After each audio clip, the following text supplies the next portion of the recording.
রাজবাড়ীর দৌলদিয়া ঘাটে পদ্মা নদীতে পড়ে গেছে এসবি পরিবহনের একটি বাস। পুলিশ জানায় সকাল 7টার দিকে কুষ্টিয়ার মজমপুর কাউন্টার থেকে 40 জন যাত্রী নিয়ে ঢাকার উদ্দেশ্যে ছেড়ে আসে বাসটি। দৌলদিয়া 7 নম্বর ঘাটে ফেরিতে ওঠার সময় নদীতে পড়ে যায়। যদিও তার আগেই সব যাত্রীকে পারে নামিয়ে রাখা হয়, তবে বাসে থাকা চালক, সুপারভাইজার ও হেলপারকে জীবিত উদ্ধার করে নেওয়া হয়েছে হাসপাতালে।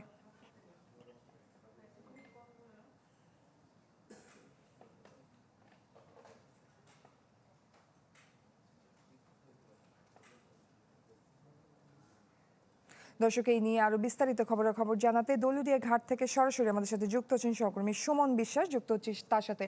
সুমন, ঠিক কখন এই ঘটনা ঘটেছে এবং যাদের হাসপাতালে নেওয়া হয়েছে তাদের এখন কি অবস্থা, সব মিলিয়ে বিস্তারিত জানাবেন।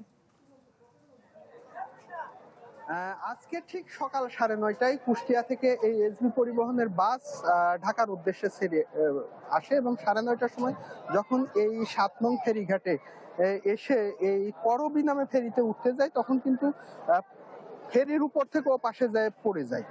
মূলত এই হলো ঘটনা। এবং গত মার্চ মাসের যে 25 তারিখে 3 নম্বর ফেরিঘাটে যে দুর্ঘটনাটি ঘটেছে, নামিয়ে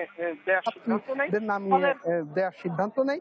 ফলে বাসটিতে কোনো যাত্রী ছিল না প্রশাসনের পক্ষ থেকে বলা হচ্ছে, এবং বাসের মধ্যে শুধু চালক সহকারী তারাই ছিলেন এবং তাদেরকে স্থানীয়রা উদ্ধার করে এই গোয়ালন্দ উপজেলা স্বাস্থ্য কমপ্লেক্সে নেওয়া হয়েছিল। সেখানে তারা সুস্থ আছে এবং বাসটি উদ্ধারের জন্য কিন্তু এই যে বিআইডব্লিউটি এর যে উদ্ধারকারী জাহাজ রুস্তম সেটি কিন্তু এখানে উপস্থিত হয়েছে এই মুহূর্তে এবং তারা চেষ্টা করছে।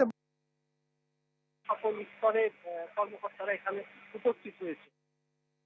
উদ্দেশ্য বলে রাখি যে গত রোজার ঈদের পরে অর্থাৎ 25 মার্চ সৌহার্দ্য পরিবহনের একটি বাস সেটি কুমারখালী থেকে ছেড়ে এসেছিল। সেটি 3 নং ফেরিঘাটে উঠতে গিয়ে পন্টুন থেকে নিয়ন্ত্রণ হারিয়ে কিন্তু নদীতে পড়ে যায় এবং তারপরে সেই ঘটনায় কিন্তু 26 জন নিহত হয় এবং সেই ঘটনায় 2টি তদন্ত কমিটিও কিন্তু গঠিত হয়। সেই 2টি তদন্ত কমিটি যে সুপারিশ করেছিল, মূলত তারই অংশ হিসেবে ফেরিতে প্রত্যেকটি বাস ওঠার আগে, যাত্রীবাহী বাস ওঠার আগে যাত্রীদের নামিয়ে দেওয়ার ব্যবস্থা করা হয়। মূলত সেই কারণেই এখানে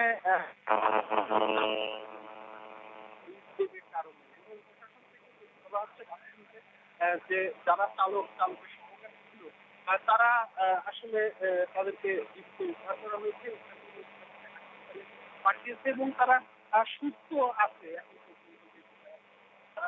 সুস্থ আছে। আমরা দেখছি যে